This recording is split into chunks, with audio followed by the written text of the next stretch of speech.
Hi guys, and welcome to Tasha Tuesday. In today's video we're going to talk about how to survive an Epcot festival. So if you're new here, click that red subscribe button and don't forget to like this video because it really helps me out. Let's get started. So the first thing you need to know about how to survive an Epcot festival is the fact that there are 4 festivals in the festival season for you to survive. These are Festival of the Arts, which focuses on arts such as painting and sculptures, all surrounding the Disney theme. This festival usually runs mid-January to the end of February. Next up is Flower and Garden. This is my personal favorite Epcot festival as I think the park looks the best at this time. Flower and Garden is like a springtime food and wine, which we'll get to in a second. However, I think it looks better because it has added elements such as flowers and Disney themed topiaries that make the park just look so lively and colourful. This festival usually runs between halfway through March to the end of May. Next up is Food and Wine, which is a food orientated festival which lets you buy food from around the world that's not at any of the pavilions at the World Showcase already. These include Australia, New Zealand and Greece, plus many, many more. Food and Wine usually runs from the start of September to midway through November. The last festival that Epcot hosts is the Festival of the Holidays. This festival looks at holidays from around the world such as Christmas, Hanukkah, Feliz Navidad, and each of the pavilions has its own story and retelling of their story from their culture. It's really, really interesting. It does have food as well. This festival usually runs from the 1st of December to the 24th of December. It is very limited, only during that Christmas and holiday time. So now that you know the different types of festivals that Epcot hosts, let's get started into some hot tips on how to survive them. Tip number 1. Go with friends and share the food and drink. This is especially important if you want to try all the food and drinks that are available at each festival. It helps for 2 reasons. 1, it means that you can share all the food so you don't get as full as quickly, and 2, it's cheaper because then you can split the cost of the food pretty much by however many people you bring. The more people you bring, the better, because it means cheaper for you and more food you can try without filling up. Tip number 2. Start early. This is going to help you not feel rushed, and also it means that you can take breaks to beat the heat and not feel like you're missing anything.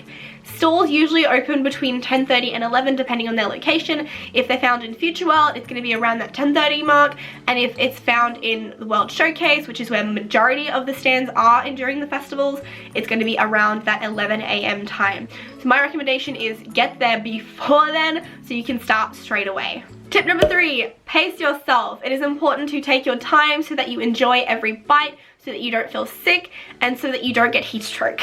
Trust me, it's important during festival season. Tip number 4, plan your must-have snacks before you go. This is important to make sure that you don't miss any of the snacks that you genuinely really want to eat, and it means that you can plan when you want to go and how much money you need before you go. I will leave a link down in the description below for Disney Food Blog. They have an excellent guide on everything available for Food and Wine, which is the festival coming up now, and they'll also have lists of other festival snacks coming up later on in the year as well, so keep an eye on those. But down below is the link for the Food and Wine, so if you're going, make sure you have a list of everything you want to try beforehand. It's important. Tip number 5, drink water. There is nothing worse than your festival day coming to an end early due to dehydration.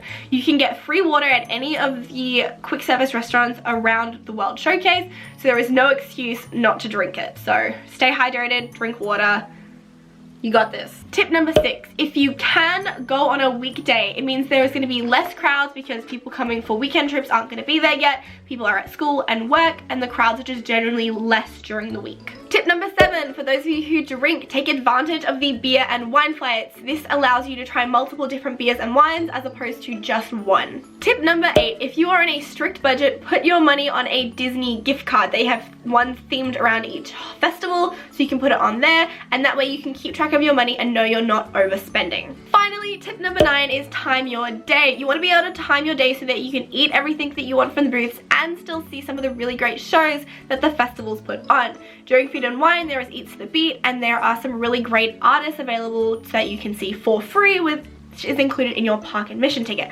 I will again leave a link in the description below for Disney Food Blog, which has a list of all of the people playing and on what dates they are, so you can time your trip to when you want to go see them. I want to thank my friends Ash and Andrew for helping me compile this list. They have both worked at Epcot Festivals, so I trust their opinion wholeheartedly, which is why I'm now giving it to you so that you can survive your Epcot Festival. Let me know in the description below if you have been to any Epcot Festival and which one your favorite is. Mine, as I mentioned before, is Flower and Garden. Don't forget to give this video a big thumbs up and click the red button to subscribe. I hope you all have a great day. I'll see you all next week. Bye!